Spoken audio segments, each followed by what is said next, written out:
Estados Unidos continuó implementando su plan intervencionista en Venezuela, invitando a otros países a participar en el golpe contra el gobierno de Nicolás Maduro, resucitando retórica de la Guerra Fría y con cubano-estadounidenses conservadores anticastristas efectivamente retomando control de la política exterior de Washington hacia América Latina. El secretario de Estado Mike Pompeo, acompañado por el recién nombrado enviado especial para Venezuela, Elliot Abrams, condenado penalmente por mentir al Congreso sobre el escándalo Irán-Contra y promotor de políticas intervencionistas en apoyo de gobiernos violadores de derechos humanos en Centroamérica, se presentaron en el Consejo de Seguridad de la Organización de Naciones Unidas para instar a la comunidad internacional a reconocer al autoproclamado presidente interino de Venezuela, Juan Guaidó. En la reunión de emergencia convocada por Washington, Pompeo declaró que ahora es el momento para que toda nación escoja un lado. No más demoras, no más juegos. O están de lado con las fuerzas de la libertad o están en liga con Maduro y su desorden.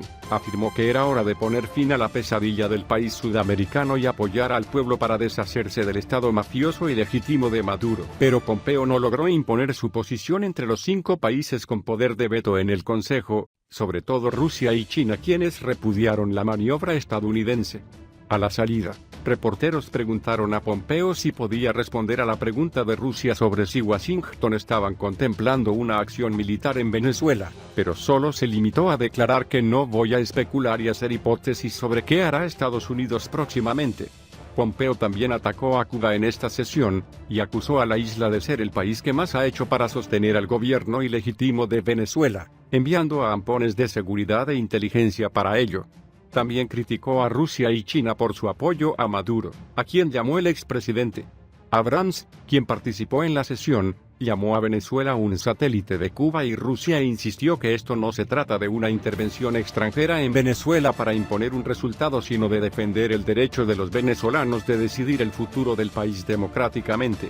Abrams y su vocabulario nostálgico de la Guerra Fría generó cierto déjà vu, ya que argumentaba esto mismo hace más de 30 años cuando manejó la política hacia América Latina bajo el gobierno de Ronald Reagan. Mientras tanto, en Washington, el plan desarrollado durante las últimas semanas entre el gobierno estadounidense del presidente Donald Trump y la posición venezolana continuó implementándose con el Departamento del Tesoro que, se informó, actuará sobre la base de que Guaidó es el presidente legítimo de Venezuela en todas las transacciones comerciales con Venezuela. El viernes, el Departamento de Estado envió a directivos a la Reserva Federal de Estados Unidos para limpiar aún más el acceso del gobierno de Maduro a sus bienes depositados en el extranjero, incluyendo ingresos de Citgo, empresa petrolera venezolana en Estados Unidos. Y este sábado Pompeo instó a otros países a tomar medidas parecidas y desconectar sus sistemas financieros del régimen de Maduro para que esos bienes sean entregados al nuevo gobierno.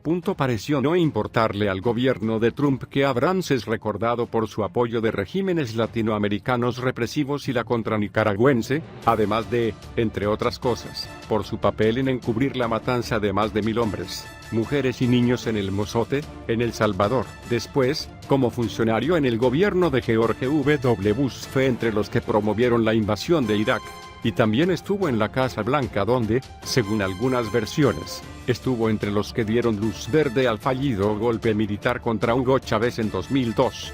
En otro regreso al pasado, la política estadounidense hacia América Latina parece haber regresado a las manos de cubano-estadounidenses anticastristas con raíces en Florida.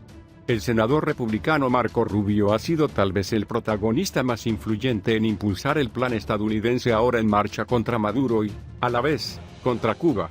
El New York Times lo identifica como un virtual secretario de Estado para América Latina. Desde inicio del gobierno de Trump, fue Rubio quien ha buscado convencer al mandatario de intervenir para derrocar a Maduro, y fue quien acompañó, junto con el vicepresidente Mike Pence, a Lilian Tintori, esposa del líder de oposición venezolano Leopoldo López, a una reunión en la Casa Blanca con el nuevo presidente. Ella publicó este sábado un artículo de opinión en el Washington Post en apoyo a nuestro presidente interino, Juan Guaidó. La comunicación directa entre Rubio y el presidente sobre el tema ha continuado desde entonces. La posición de Rubio sobre Venezuela se vio fortalecida con la llegada de Pompeo a la Cancillería, y de John Bolton como asesor de seguridad nacional de la Casa Blanca.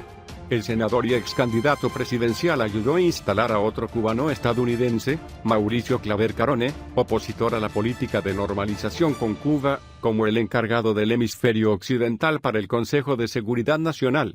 El pasado martes, un día antes de que Guaidó se proclamara presidente en Caracas, Trump aprobó el plan de reconocerlo de inmediato y más tarde, ese mismo día, el presidente se reunió con Rubio y su colega el diputado federal Mario Díaz-Balart.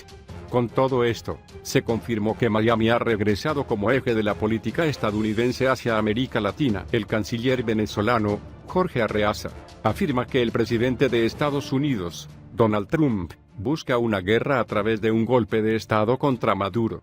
El presidente Trump, tal vez como otros presidentes de Estados Unidos, anda buscando una guerra para tener piso de gobernabilidad, para activar determinados espacios de gobernabilidad y de la economía. Pero no va a ser en Venezuela esta guerra, ha subrayado Arreaza en una rueda de prensa celebrada este sábado en la sede del Consejo de Seguridad de Naciones Unidas (CNU). De este modo, Arreaza ha condenado la maniobra golpista que encabeza la actual administración estadounidense contra el presidente de Venezuela, Nicolás Maduro, quien inició el 10 de enero su segundo periodo de gobierno tras haber sido elegido en las elecciones presidenciales del pasado mayo. Esta vez, en Venezuela, explica el ministro de Exteriores, Estados Unidos no estuvo detrás del golpe como en el 2002, o como con Manuel Zelaya en Honduras, sino por primera vez, estuvo delante del golpe. En otra parte de sus declaraciones, el jefe de la diplomacia venezolana ha anunciado que, pese a las presiones impulsadas por Washington, Caracas siempre ha apostado por un diálogo con los grupos opositores, incluso con Estados Unidos, dentro de la constitución del país suramericano. Nosotros queremos reunirnos siempre con la oposición, como siempre queremos reunirnos con Estados Unidos a dialogar, pero con todos los puntos sobre la mesa, agenda abierta, y llegar a construir soluciones conjuntas entre los venezolanos, ha destacado. Arreaza ha hecho estas afirmaciones horas después de una sesión especial del CNU, convocada por Estados Unidos para abordar la situación política del país caribeño, en la que él mismo ha acusado a Estados Unidos de estar a la vanguardia de un golpe de Estado contra Venezuela. El líder opositor Juan Guaidó, jefe de la Asamblea Nacional venezolana declarada en desacato y controlada por la oposición, se autoproclamó el 23 de enero como presidente interino del país suramericano. De inmediato, el presidente de Estados Unidos lo reconoció y advirtió en un comunicado de que todas las opciones están sobre la mesa en apoyo a los golpistas en Venezuela. No obstante, Rusia y China han bloqueado este sábado un proyecto de declaración de Estados Unidos en el CNU sobre Venezuela que favorecía al opositor Guaidó. Se realiza en el Consejo de Seguridad de las Naciones Unidas CNU una sesión solicitada por Estados Unidos para tratar la crisis en Venezuela. La crisis política en Venezuela se trasladó al Consejo de Seguridad de las Naciones Unidas CNU, donde Estados Unidos convocó una reunión de urgencia sobre Venezuela. Sin embargo, el fallido golpe de Estado en el país sudamericano ha dividido la sesión entre los partidarios del presidente Nicolás Maduro y el autoproclamado líder opositor Juan Guaidó.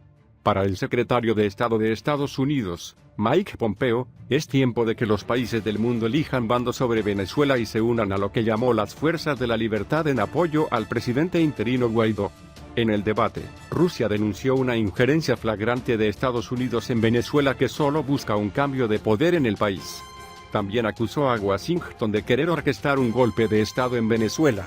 Rusia no fue el único en mostrar su apoyo al gobierno de Maduro.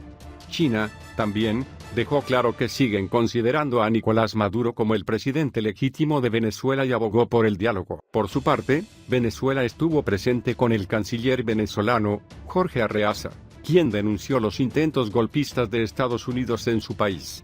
Aseguró que Washington en 2002 quiso derrocar al chavismo y enumeró diversos golpes de Estado perpetrados por Estados Unidos en diferentes países.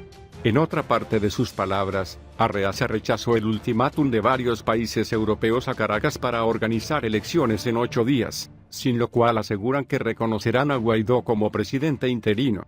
Pidió a estos países que se dediquen a sus asuntos internos y celebrar elecciones en sus propios territorios. Nicolás Maduro critica la posición nefasta del jefe del gobierno español, Pedro Sánchez, respecto al golpe de Estado liderado por Estados Unidos contra Venezuela. La posición nefasta del presidente Pedro Sánchez, una posición nefasta, sumándose, poniéndose a la cola. En el trasero del presidente de Estados Unidos Donald Trump está Pedro Sánchez, ha indicado el mandatario venezolano, Nicolás Maduro, en un acto con simpatizantes celebrado este sábado en el Palacio de Miraflores. En una declaración emitida esta misma jornada, Sánchez ha dado a Maduro un plazo de 8 días para convocar elecciones en Venezuela, antes de que se haga efectivo el reconocimiento de España al diputado opositor Juan Guaidó como presidente interino del país suramericano.